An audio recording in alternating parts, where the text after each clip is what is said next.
உறுப்பினர் ஜி.ஆர். வசந்தவேல் அவர்கள். மாண்புமிகு ஜி.ஆர். வசந்தவேல்.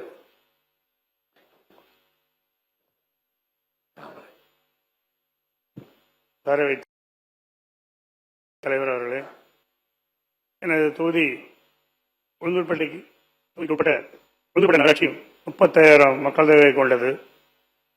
அந்த பகுதிக்கு 10 நாளைக்கு ஒரு முறைதான் குடிநீர் வழங்குகின்ற ஒரு நிலை இப்பொழுது உள்ளது. அதை ஒவ்வொரு நாளைக்கும் குடிநீர் வழங்குவதற்கு இந்த அரசு நடவடிக்கை எடுக்க வேண்டும் என்று கவனத்தை ஈர்த்து அமர்கின்றேன். உறுப்பினர் ஆர். காமராஜ் அவர்கள். மாண்புமிகு பேரவைத் தலைவர் அவர்களே, கீழ்கான அவசர பொதுமுக்கியம் வாய்ந்த நிகழ்வினை விதி 55 கீழ் மாண்புமிகு எரிசக்தித்துறை அமைச்சர் அவர்களின் கவனத்திற்கு கொண்டு வருகிறேன். திருவாரூர் மாவட்டம் நன்னிலம் சட்டமன்ற தொகுதி வலங்கைமான் வட்டம் விளத்தூர் ஊத்துக்காடு துணை மின் நிலையங்கள் முறையே 2020, 2021 ஆண்டு அனுமதிகள் அளிக்கப்பட்டு நிதியும் ஒதுக்கப்பட்டு பணிகள் இதுவரை தொடங்கப்படவில்லை. பணிகள் துவங்கப்பட வேண்டியதன் அவசியம் குறித்து அவையின் கவனத்தை ஈர்த்து அமர்கிறேன். மாண்புமிகு அவை முன்னவர்.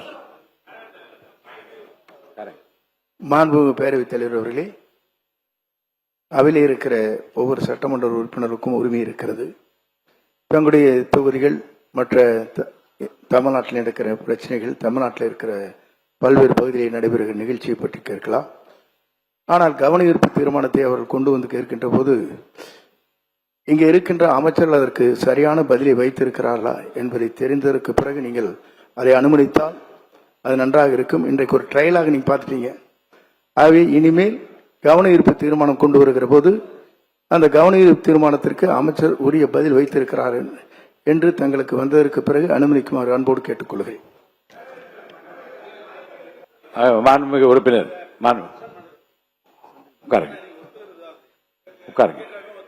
அவங்க இல்ல, மாண்புமிகு அவை முன்னவர் சொன்ன கருத்து இன்றைக்கு அவர் சொன்னார் பாருங்க, ஒரு ட்ரையல் தான் விட்டீங்கன்னாரு. ஒரு சாம்பிள் பார்த்தீங்க. என்னன்னா, கவன ஈர்ப்பு தீர்மானம் கொடுத்த பிறகு அதிக நாட்கள் எடுத்துக்கொண்டால் அதனுடைய அவசியமும் போய்விடுகிறது, அவசரமும் போய்விடுகின்ற கருத்தின் அடிப்படையில் சிலர் பேரை பதிவு செய்ய சொன்னால் அதன் மூலமாக உடனடியாக தீர்வு காணப்படும் என்கின்ற அந்த அடிப்படையில் தான் பதிவு செய்யுங்கள் என்று நான் சொன்னேன்.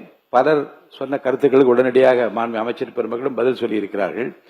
நாளை முதல் அரசு துறை சார்ந்த மாண்பு அமைச்சர் பெருமக்களும் அரசு அதிகாரிகளும் அவசர அவசியம் கருத்தி தரப்படுகின்ற 55 விதியின் கீழ் தரப்படுகின்ற கவன ஈர்ப்பு தீர்மானங்களுக்கு அந்தந்த பதில் வந்த பிறகு, பதில் வந்திருக்கிறதா என்று எங்களுடைய துறைக்கு தெரிந்த பிறகு அவைகள் எடுத்துக்கொள்ளப்படும். அவைகளை வகைப்படுத்தி வரிசைப்படுத்தி பதில் வந்த பிறகு அவையில் எடுத்துக் கொள்ளப்படும் என்பதை நான் தெரிவித்து இப்போது மென்ஷன் முடிக்கலாம். மாண்புமிகு உறுப்பினர் கோஹரி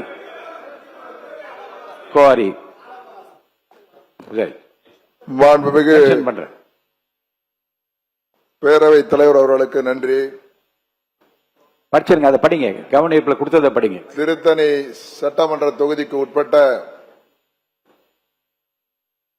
திருத்தணி நகரம், திருத்தணி ஒன்றியம், ஆர்கேப்பேட்டை, பள்ளிப்பட்டு ஒன்றியங்களில்